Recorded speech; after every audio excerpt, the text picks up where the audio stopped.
suis content de vous retrouver aujourd'hui pour une nouvelle vidéo qui sera en deux parties pour la présentation de la Saturn 2. Voilà, alors là je vous ai mis la présentation en physique de la Saturn originelle. Celle-ci c'était une des premières reçues dans le premier batch, alors elle a un petit peu évolué depuis. Et puis celle que je viens de recevoir, la Saturn 2, sur laquelle je vais vous faire la présentation en deux parties. Une première présentation, le détail des machines, de la différence, enfin surtout de l'évolution de la Saturn 2. Et puis une deuxième partie qui viendra par la suite, qui sera une partie de test d'impression, parce que la Saturn 2 a cet immense avantage d'avoir une résolution de 28 microns. Alors il va falloir aller chercher les retranchements des impressions pour vous montrer réellement les différences. Mais dans un premier temps, on va commencer par les différences de volume. Voilà. Alors, quelles sont les évolutions de cette Saturn 2? Eh bien, tout d'abord, un écran monochrome de 10 pouces. C'est la première chose. On verra tout ça en détail après.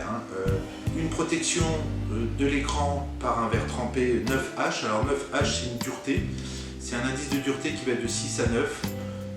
Indice MOS, je crois, quelque chose comme ça.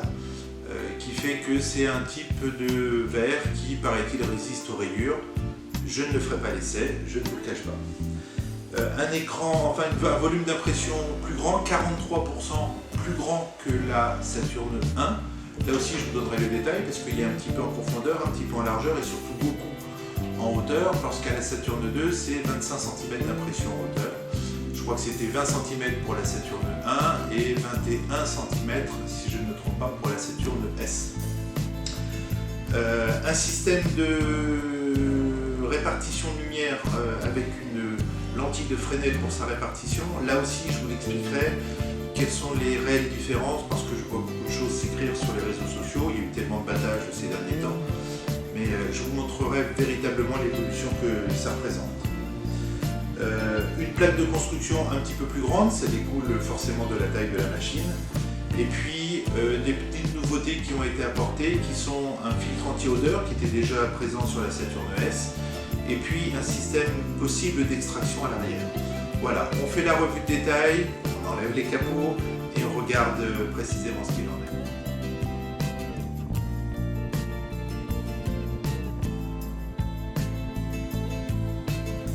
Alors tout d'abord la taille, comme je vous l'indiquais, la Saturn 2 a une dimension d'impression de 219 par 123 par 250, alors qu'à gauche, ce que vous avez sur la Saturn, c'est 192 par 120 par 200 seulement. Voilà, les tailles des machines, proprement dit, c'est important quand il faut les placer sur des meubles. La Saturn 2 fait 30,6 par 27,3 par 56,7 de haut, alors que la Saturn faisait 28 par 24 par 44,6. Donc c'est donc 12 cm de hauteur que la Saturn 2 prend. Voilà.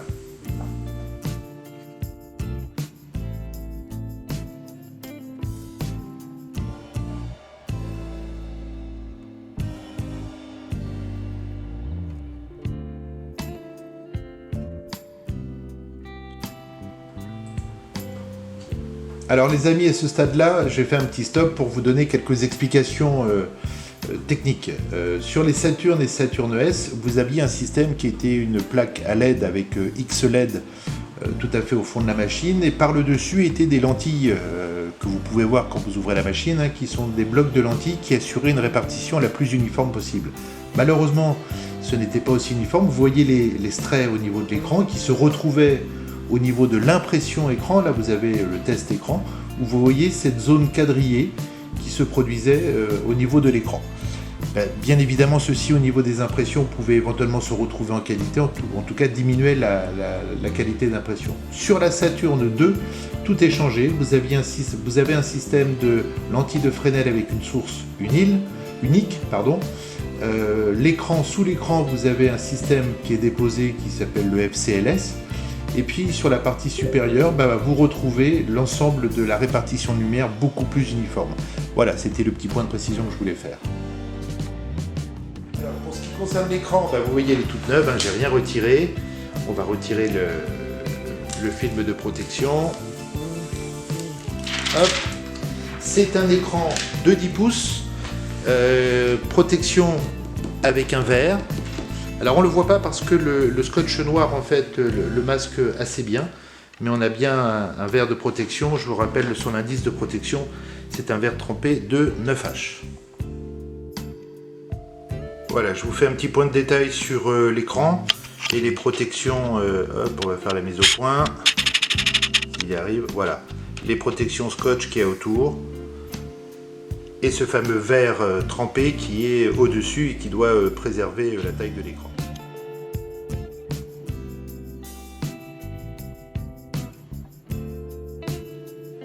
Pour ce qui est des plaques de construction, vous voyez une petite différence entre la Saturn et la Saturn 2. Alors, la plaque de construction a la même texture, là où celle-ci a servi.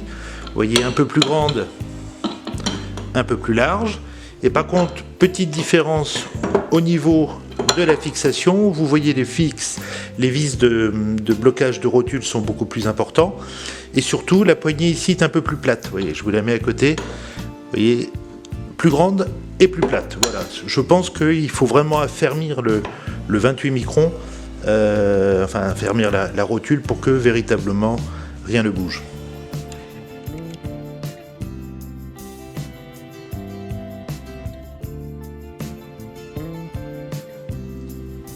Voilà, petit point entre les Lego Saturn et la Saturn 2 au niveau des bacs.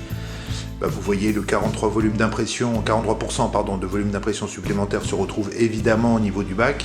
Alors sur le modèle que j'ai reçu, la Saturn c'était un bac métallique, la Saturn 2 c'est un bac je pense en résine. Voilà, mais je crois qu'il y a une option bac métallique, mais je vois pas pourquoi, celui-ci devrait donner satisfaction.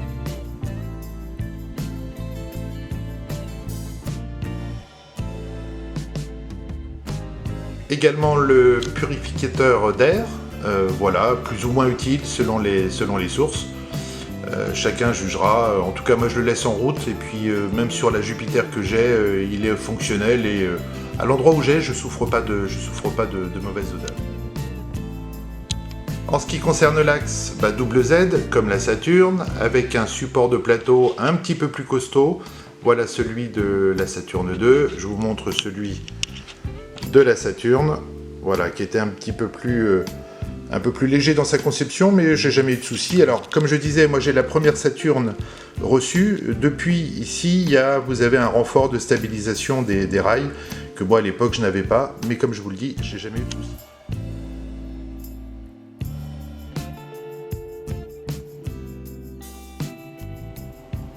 On passe à l'arrière de la machine. Alors, alimentation à l'arrière, vous le voyez, plus de sortie de ventilateur par l'arrière, tout se fait latéralement, contrairement à la Saturn 1, entre guillemets, où on avait le bouton d'allumage, l'alimentation évidemment, le port USB et 2 ventilateurs pour aérer la machine. Là, c'est plus le cas. Voilà, j'ai remis le capot pour vous le montrer. Derrière le filtre à air, c'est pas tout à fait idiot, à l'endroit de l'extraction. Eh bien, vous avez voilà, cette petite plaque amovible qui vous permettra, si vous le souhaitez, de pouvoir mettre un extracteur directement vers la fenêtre pour ceux qui sont dans des pièces de vie ou dans des appartements.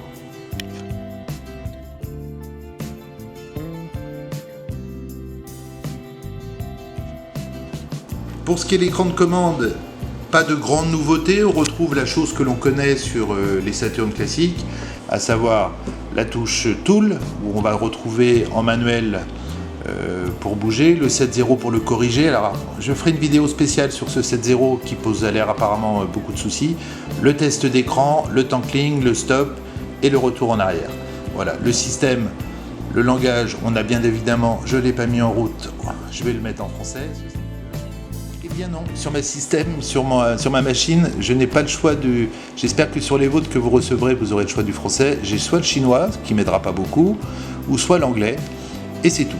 Voilà, bon on va faire comme ça, on verra sur les mises à jour, je pense que le français se fera. Et puis la chose la plus intéressante, c'est le bouton marche-arrêt en face avant. Voilà, je vais faire la mise au point. Voilà, en marche avant, alors qu'elle était sur la Saturn, elle était à l'arrière. Alors, petite chose dont je n'ai pas parlé, c'est le look de la machine.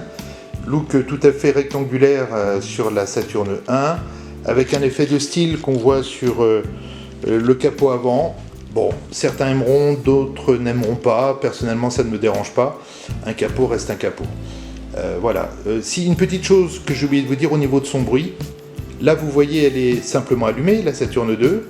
Et puis là, je vais vous allumer la Saturn 1. Et je ne sais pas si vous allez l'entendre. Mais d'un seul coup, ça fait un peu plus de bruit. Le voilà.